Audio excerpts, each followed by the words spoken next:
Տնտեսական ակտիվությունն աճել է, սրա մասին հաճախ է խոսում իշխանությունը, մինչդեռ կրճատվել է արտահանումը, անկում գրանցել արդյունաբերությունը։ 2025 թվականի հունվար-ապրիլ ամիսներին Հայաստանում տնտեսական ակտիվության ցուցանիշը նախորդ տարվա նույն ժամանակահատվածի համեմատ կազմել է 4,4%։ Հայաստանի վիճակագրական կոմիտեն է թվեր հրապարակել, սակայն թվերի վերլուծությունը ցույց է տալիս, որ աճը պայմանավորված է որոշ առանձին ճյուղերում գրանցված դրական միտումներով, մինչդեռ տնտեսության հիմքային ոլորտներից մեկը արդյունաբերությունը կրել է ծանր կորուստներ։ Այն կրճատվել է 16,1%-ով, արտահանման ոլորտում արձանագրվել է աննախադեպ անկում 60,4%-ով, ինչը հիմնականում պայմանավորված է ոսկու վերաարտահանման կրճատմամբ։ Բոլոր բաները ցուցանիշները նվազել են իրականում, համարյա առաջին երամսյակում եւ ապրիլ ամսին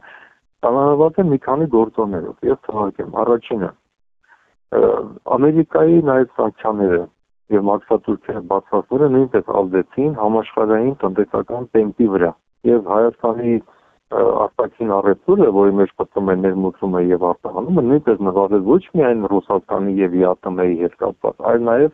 այլ երկրների մասով։ Տնտեսագետների գնահատմամբ արդյունաբերության անկման հիմնական բեռը ընկել է հանքարդյունաբերության վրա։ Ոսկու եւ գունավոր մետաղների արդյունահանման ծավալների կրճատումը, որոշ հանքավայրերի ժամանակավոր փակումը, նաեւ ներդրումային անորոշությունը հանգեցրել են ոլորտի ընդհանուր նվազման։ Թեև արդյունաբերության ոլորտում նույնպես աճ չի գրանցվել, սակայն այդ ճյուղը համեմատաբար փոքր դեր ունի տնտեսության կառուցվածքում։ Անցած տարվա սկզբին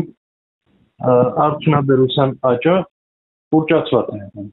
Ուռճացված է եղել, քանի որ արդյունաբերության մեջ հաշվարկել են այդ ոսկու եւ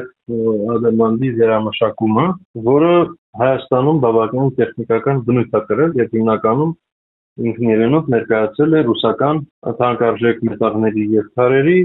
վերարտահանումը։ Արդյունաբերական ակտիվության անկումը պայմանավորված է տեղական գործոններով, ներառյալ շուկայի սահմանափակումները, անվտանգային մի շարք մարտահրավերներն ու հումքի մատակարարման խնդիրները։ Կառավարությունը բացառեց հարկային բեռը փոքր բիզնեսի վրա, փոքր բիզնեսի ակտիվությունը նվազեց։ Որքան էլ ասենք թե լավ է եւ այլն, բայց իրականում այդպես չի։ Փոքր բիզնեսի մեծ մասը, նաեւ առևտրի հենց ոլորտում Ակրաս, հենց անմիջապես առևտրի ոլորտում, նրանք շատ փաստաթղթեր չեն կարողանում ստանալ կամ ձևակերպել եւ իրենք հայտնվում են 10% հարկային բեռի տակ։ Նախկին ասենք թե 5%-ի պարագայում։ Արտահանման ցուցանիշների կտրուկ անկման պատճառը հիմնականում ոսկու վերաարտահանման կրճատումն է։ Նախորդ տարիներին Հայաստան ներմուծվել էր անմշակ ոսկի վերամշակման եւ արտահանման նպատակով։ Այս տարի 2025-ի սկզբից այդ մատակարարումները զգալիորեն կրճատվել են։ Փորձագետների գնահատմամբ կրճատումը կարող է պայմանավորված լինել միջազգային շուկաներում պահանջարկի նվազումով, արտաքին շուկաների վերահսկողական մեխանիզմների խստացմամբ, որոշ առևտրային շղթաների խզմամբ։ Արդյունաբերությունը վերադառնում է իր 23 թվականի ցուցանիշներին, որը այսքան էլ դրական լուրջ չի, այսինքն մեծ հաշվով մենք ինչ ունենք, 2 տարի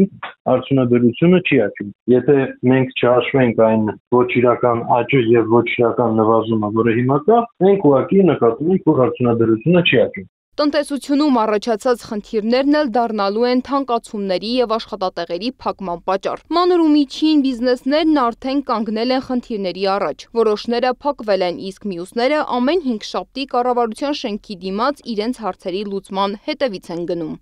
Մենք ունենք թե իրական հատվածի հետ կապված, թե առհասարակ արտադրողականության հետ խնդիր, որովհետեւ մենք ունենք նաեւ